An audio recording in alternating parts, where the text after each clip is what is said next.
Hi friends, ఈరోజు మనము chicken fry ఎలా ప్రిపేర్ చేసుకుందామో చూసుకుందాం. ముందుగా మనం కడాయి పెట్టుకొని అందులోకి ఒక 3 టేబుల్ స్పూన్స్ ఆయిల్ వేసుకొని మనం ముందుగా వాష్ చేసి పెట్టుకున్న చికెన్ ముక్కల్ని అందులో వేసుకొని ఒక టేబుల్ స్పూన్ పసుపు, ఒక టేబుల్ స్పూన్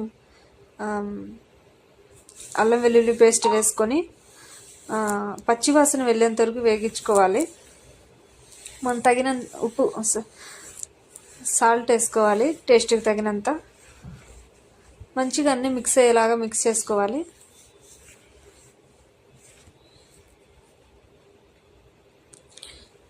ఇలా బాగా ఉడికిన తర్వాత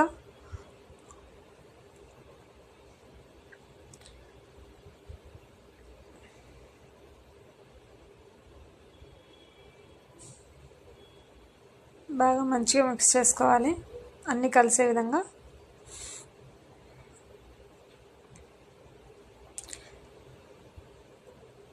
ఇప్పుడు కొద్దిగా వాటర్ వేసుకొని మంచిగా ఉడకబెట్టాలి.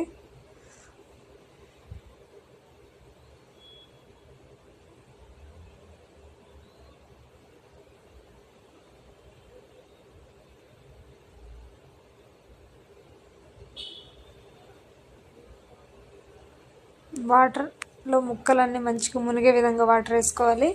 మంచిగా ఉడకాలి. ఒక 5 మినిట్స్ అలానే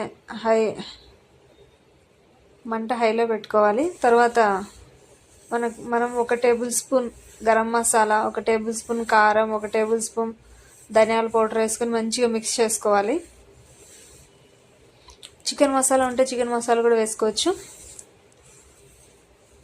మనము సాల్ట్ సరిపోయింది లేదో అని రుచి ఒకసారి చూసుకోవాలి, లేదంటే సాల్ట్ తగినంత సాల్ట్ వేసుకోవాలి. ఇలా చేసుకుంటే చాలా కమ్మగా ఉంటుంది ఫ్రెండ్స్. మీరు ఒకసారి ఖచ్చితంగా ట్రై చేయండి. ఎవరైనా బ్యాచిలర్స్ కానీ ఎవరైనా కూడా ఈజీగా ఇంట్లో ఉన్న వాటితోనే ఈజీగా చేసుకోవచ్చు. ఒక్కసారి తిన్నారనుకో మళ్ళీ మళ్ళీ తినాలనిపిస్తుంది. ఈ ఫ్రై ఎంత బాగుంటుంది. ఈజీగా 10 to 15 మినిట్స్లో చేసేయచ్చు. వంట రాని వాళ్ళు కూడా ఈవెన్ చేయొచ్చు. మనం లాస్ట్ గార్నిష్ కోసం కొద్దిగా కరివేపాకు, కొత్తిమీరని వేసుకోవాలి. ఇప్పుడు మంచిగా వస్తుంది. ఇప్పుడైతే మనకు కమ్మటి చికెన్ ఫ్రై రెడీ అయిపోయింది.